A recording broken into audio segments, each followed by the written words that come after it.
Assalamualaikum warahmatullahi wabarakatuh dan selamat sejahtera. Jumpa lagi di dalam kelas Cikgu Ridwan pada hari ini. Okey, Cikgu masih menumpukan lagi di dalam tutorial berkaitan dengan panduan menjawab tetah dua bahagian C.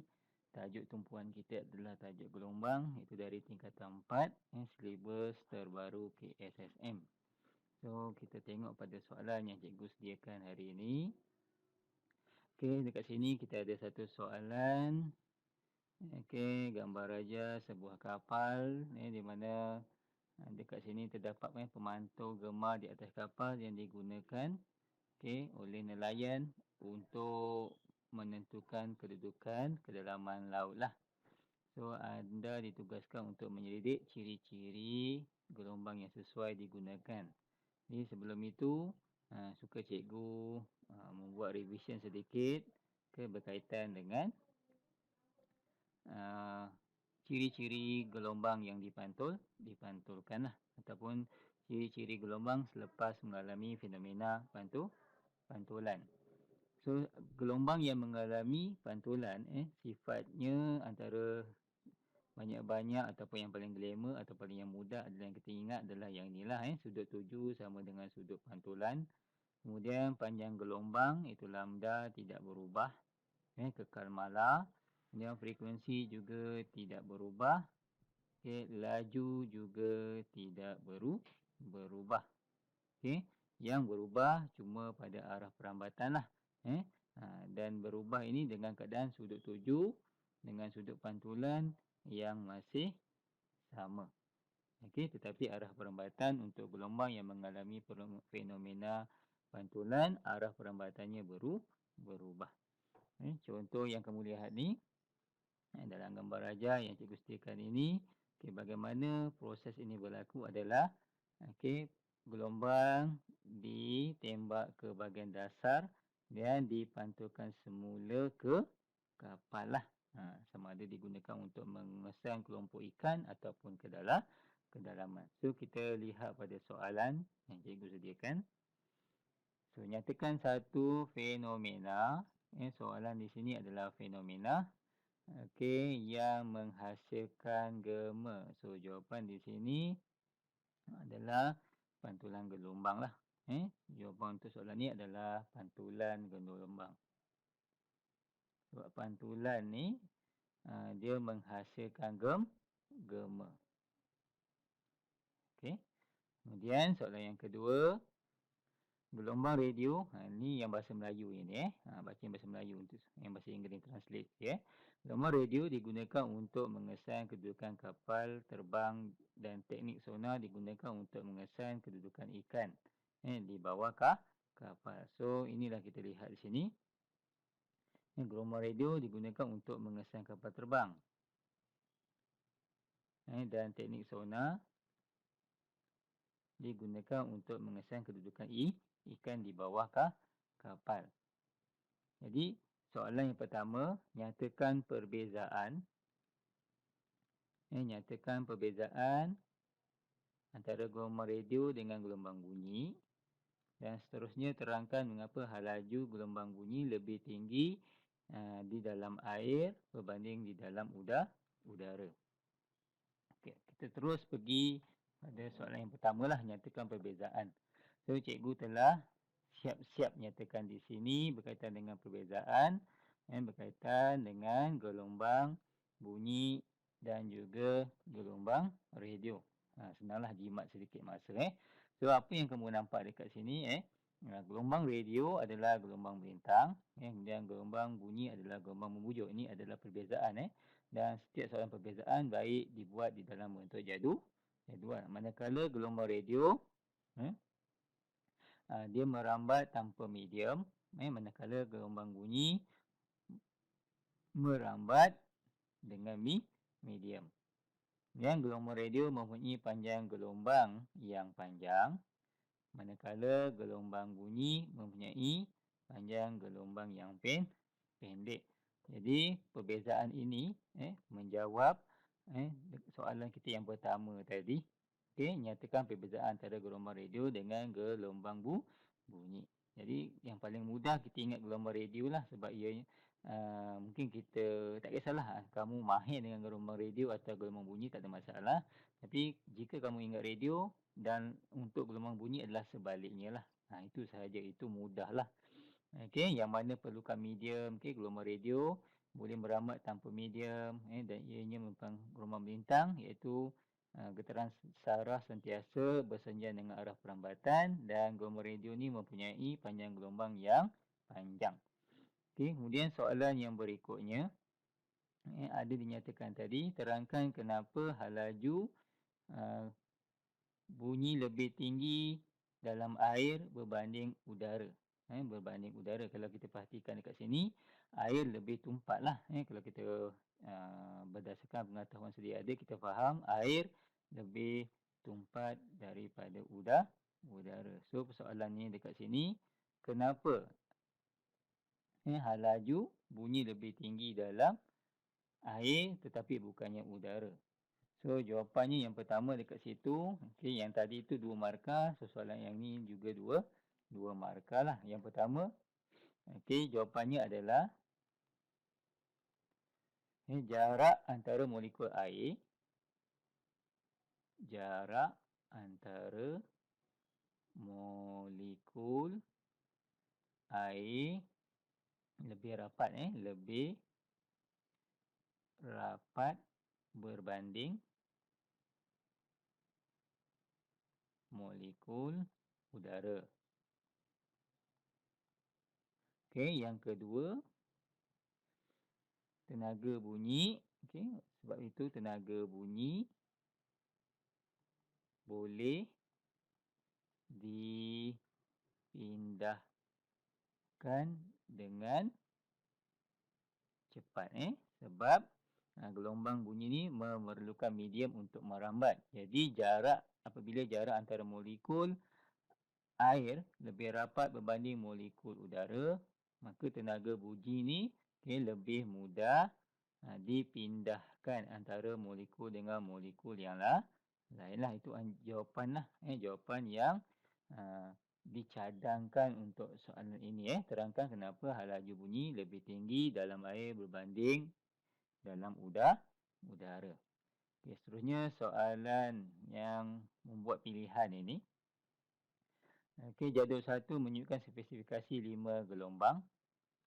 Gelombang P, gelombang Q, gelombang R, S dan T yang boleh digunakan untuk menentukan kedudukan sekumpulan ikan di dalam laut. So, kita tak tahu apa dia gelombang ini, cuma ada perwakilan P, Q, R, S, T.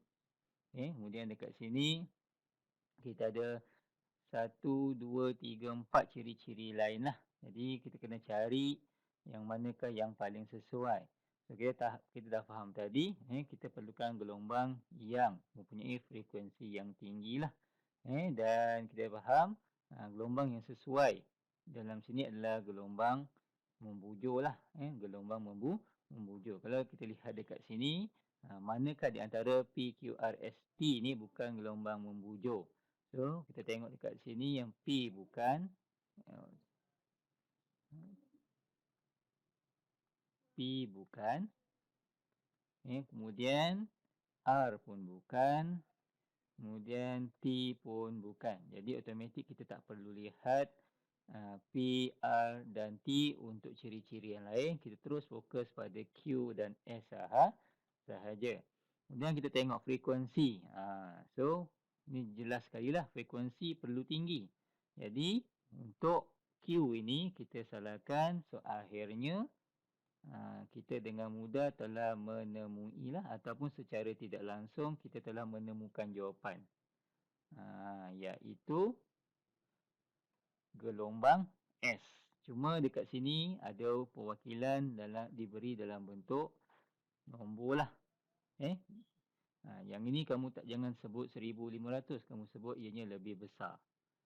Sebut ianya lebih besar, mempunyai kelajuan yang tinggi. Mempunyai kelajuan yang tinggi. Jangan sebut nilai lah. Nilai ni hanya untuk perbandingan antara ciri-ciri gelombang yang perlu kita pilih. Jadi kita lihat contoh jawapan yang cikgu sediakan dekat sini. Sebelum tu ini antara soalannya. Okey, kamu dikendaki menentukan gelombang yang paling sesuai, yang mana satu PQRST dan juga pilih yang mana paling sesuai lah berdasarkan ciri-ciri ini, jenis gelombang, frekuensi gelombang, kelajuan gelombang dan juga kuasa penembusan gelombang. Ini yang perlu kamu nyatakan di dalam penulisan jawapan kamu untuk memperoleh 10 markah. So daripada 4 ciri ini kamu akan ada 2 markah, 2 markah dan 2 markah.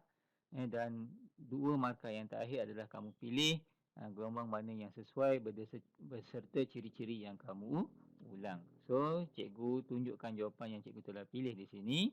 So, dekat sini cikgu telah pilih gelombang membujur. Kenapa gelombang membujur? Kat sini kenapa perlunya gelombang membujur kat sini So sebab gelombang membujur adalah gelombang sonar gelombang sonar adalah gelombang membunyi. Dia gelombang bunyi. Gelombang bunyi. Itu adalah gelombang membujur. Yang kedua, frekuensinya adalah tinggi. Kerana kita faham jika gelombang itu mempunyai frekuensi yang tinggi, dia akan mempunyai tenaga yang tinggi dan menembusi ke dalam laut. Lebih kuasa untuk menembusi kedalaman di dalam laut. Kuasa penembusan juga boleh menembusi medium lebih senang. Dan akhir sekali laju mesti tinggilah. Boleh merambat dengan cepat. Dan pentinglah sebab apabila dia tembak kepada kawanan ikan dan gelombang itu perlu dipantulkan semula. Jadi perlukan laju yang tinggi. Jadi berdasarkan ciri-ciri ini, so maka kita akan pilih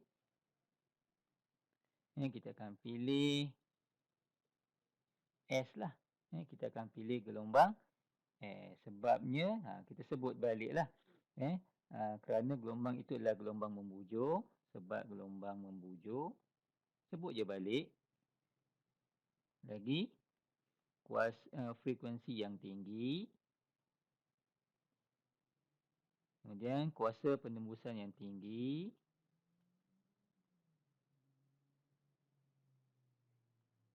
Dan laju juga tinggi. Jadi kita akan dapat sini 1 markah. Betul sini 1 markah. 1 markah, 1 markah. 1, 1, 1 dan ada 8 markah lah. Jika betul semua, kita pilih yang lain dekat sini. Okey, 1 markah dan semua sekali betul 1 markah. Jumlah markah 10. Okey, ini panduan lah dan jawapan bagaimana nak menjawab soalan petah 2 bahagian C. Okey, soalan berikutnya. Okey, jika masa yang diperlukan untuk gelombang pergi dan balik ialah, ni pergi dan balik, perlu diingat dekat sini. Pergi dan balik, pergi dan balik. Masanya 1/15 second. Hitungkan kedalaman jika laju bunyi V. So kat sini kita dah ada maklumat lah. Kita ada V sama dengan 1500 meter per second. Dan kita ada dekat sini masa. T dia 1/15. Okay. Cari kedalaman. Cari kedalaman. Jadi rumus seperti yang kita telah jawab sebelum ini dalam gelombang bahagian yang kedua, kita ada D sama dengan VT per 2. Okey, kita gantikan nilai yang betul. V tadi kita ada 1500. Kemudian kita kalikan dengan masa tadi. Okey, 1/15 dan kita bahagi 2 lah. Kira dengan betul kita akan dapat kedalamannya adalah 50 meter. Jadi selesailah. Kita telah hitung kedalaman. Kemudian nyatakan 2 kegunaan pemantul gemar. So salah satu cadangan yang kita boleh buat adalah mengesan Kedalaman pun boleh. Kedalaman lautan. Apa lagi yang rasa boleh? Mengesan. Kedudukan. Minyak mentah.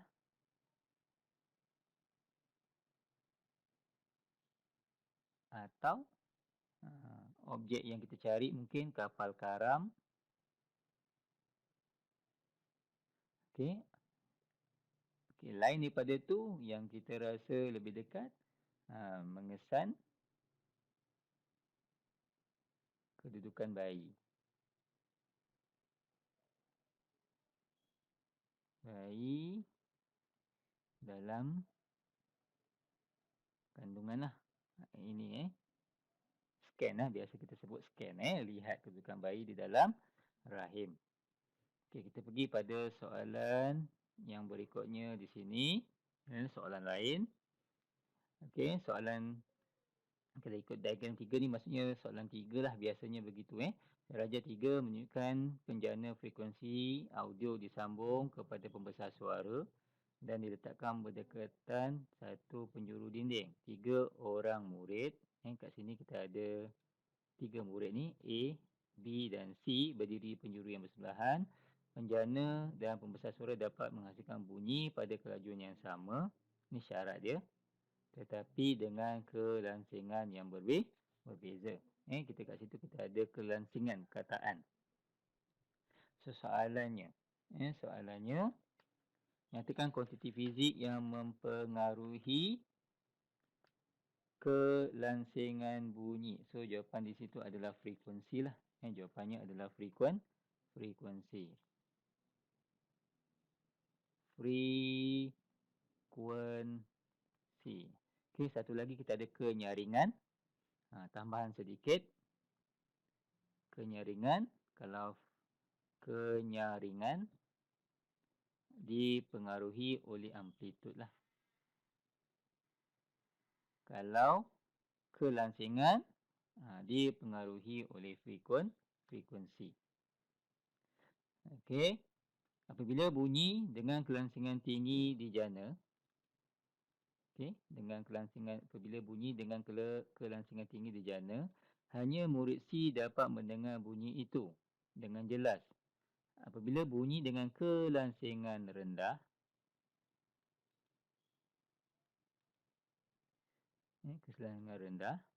ketiga-tiga murid itu boleh mendengar dengan jelas. Terangkan keadaan ini. Kalau tinggi, C saja yang dengar.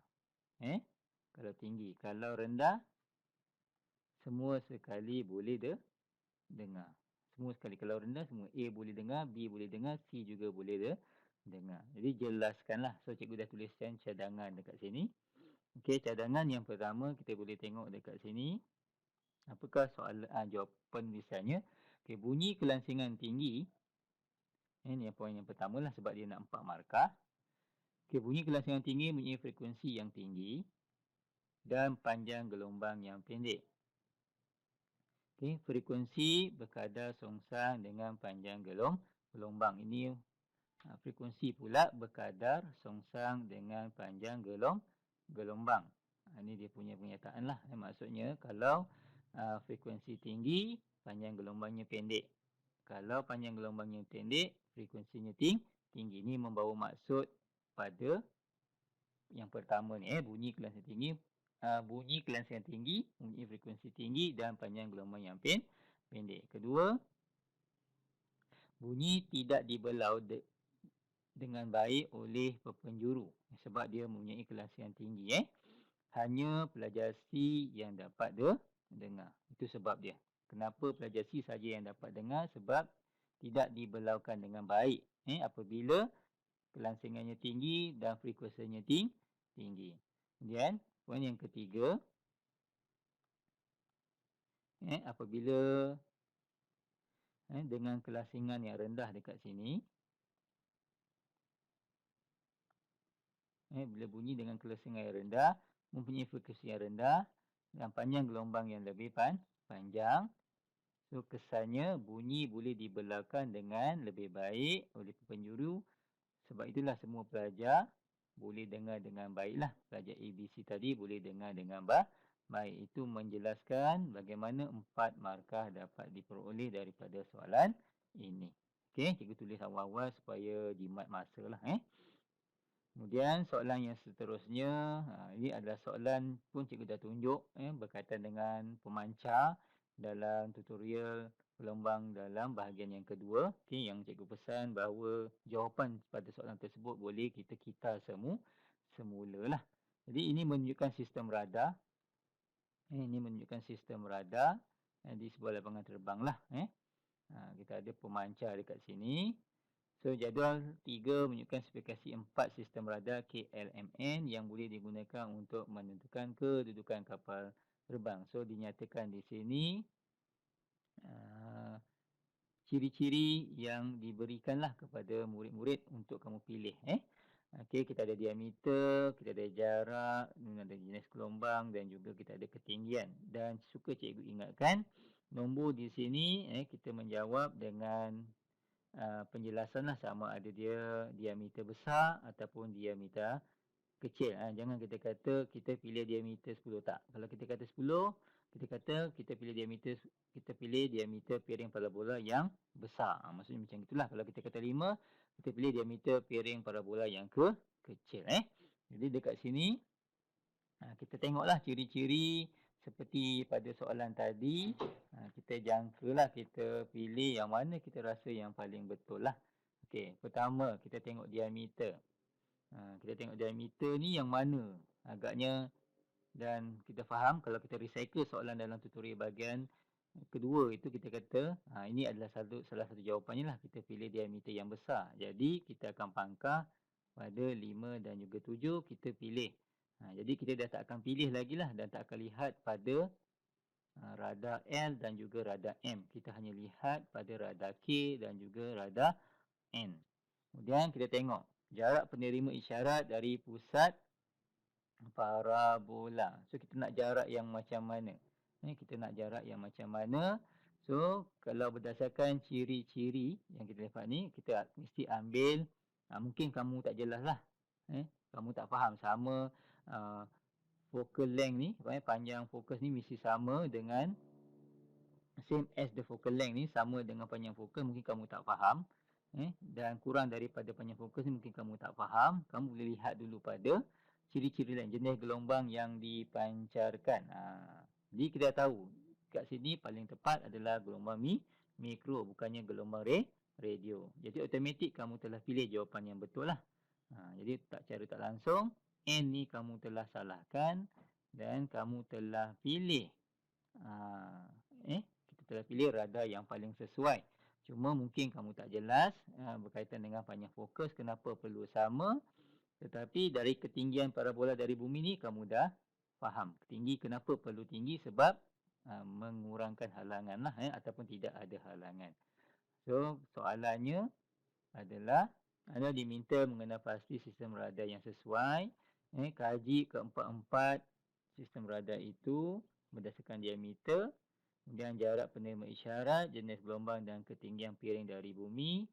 Terangkan kesemua aspek dan peruntukan markah adalah 10. Jadi cikgu dah siapkan awal-awal. Dekat sini cikgu dah pilih awal-awal, dah tulis awal-awal. Contoh soalan yang pertama, diameter dia mesti besar. Perkataan ni besar penting, bukannya 10, bukannya 12. Kenapa? Bila besar dia mampu menerima lebih banyak isyarat. Kemudian jarak piring tadi, jarak penerima isyarat dari pusat piring parabola adalah sama, ni yang cikgu cakap tadi, sama dengan panjang fokus. Kenapa? Okay, ini pelajar kena ingat lah. Supaya ia menghasilkan satu penerimaan yang lebih baik. Isyarat jauh yang bergerak mengikut garis selari akan dipantulkan dan difokuskan pada penerima isyarat. Ini antara sebablah kenapa dia punya panjang fokus mesti samalah. Okey, kemudian yang ketiga, apa dia kata tadi, pemancar tu adalah gelombang mikro. Kita faham kenapa dia mempunyai frekuensi yang tinggi. Kemudian panjang gelombang yang pendek, itu daripada ayat tadi yang atas sebelum ni. Maka mulakan dia merambat jauh dan dipantulkan dengan lebih baik. Dan yang terakhir, ketinggian tinggi sebab ni isyarat tidak ada halangan lah. Dan boleh dikesan dengan mudah lah. Ini antara jawapan yang kita recycle daripada tutorial gelombang bahagian yang kedua. Jadi kita pilih, kat sini kita pilih yang paling sesuai adalah K lah. K kerana kita salin semula diameter piring, diameter piring parabola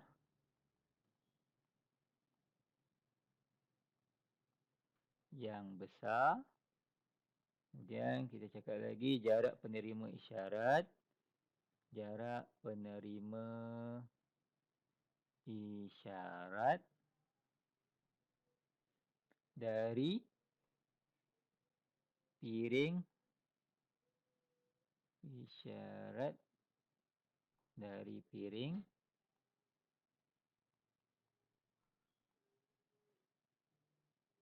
parabola adalah sama panjang.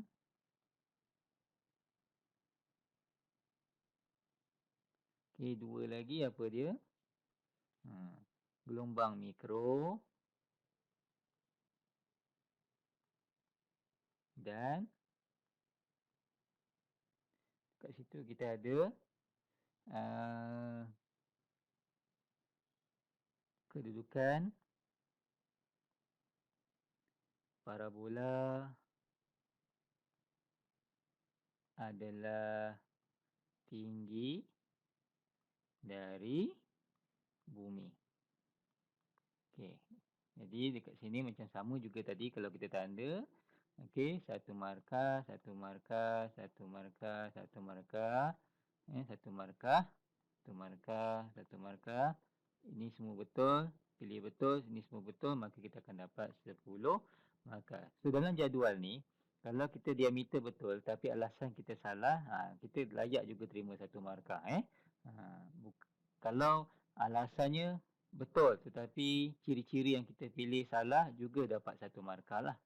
Tu kelebihan kita dalam soalan fizik ni lah. Kita tidak dihukum untuk dua-dua mesti betul. Salah satu betul pun kita diberi markah. Okey, seterusnya soalan yang melibatkan pengiraan. Okey, soalan yang pertama dia kata laju gelombang ultrasonik dalam air lah. So dia telah bagi dekat sini maklumat ni. Kedalaman laut 90. Ni kedalaman. Kita ada apa lagi dekat sini, dia bagi frekuensi dan juga gema ni, kemudian ni masa lah. Dia bagi masa. 3 kuantiti telah diberi di situ. Cikgu tulis semula. Pertama kita ada kedalaman di 90 meter. Frekuensi kita ada 50 kHz bersamaan dengan 50 kali 10 kuasa 3 Hz. Dan kita ada temp T 0.12 second. So kirakan. Kita nak kira dekat sini berkaitan dengan laju. Formula yang sama kita pakai sebelum ini. Kita recycle saja. V sama dengan 2 S seperti kita manipulate formula dari yang sebelum ni kita belajar. Jadi 2 kali dengan 90 bahagi dengan masa tadi 0.12. So kita akan dapat 1500 meter per second. Kemudian kita nak cari yang berikutnya adalah panjang gelombang. Panjang gelombang. Panjang gelombang. Berdasarkan formula yang kita belajar sebelum ni, V sama dengan F lambda. Panjang gelombang adalah lambda. So lambda kita manipulate dia. 1500. Jadi kita bahagikan dengan 50,000 ataupun 50 kali 10 kuasa 3. So kita akan dapat 0.03 meter atau bersamaan dengan 3 cm. Okey. Itu sahaja perkongsian cikgu berkaitan panduan menjawab Soalan ketah 2 bahagian C berkaitan dengan tajuk gelombang. Assalamualaikum warahmatullahi wabarakatuh.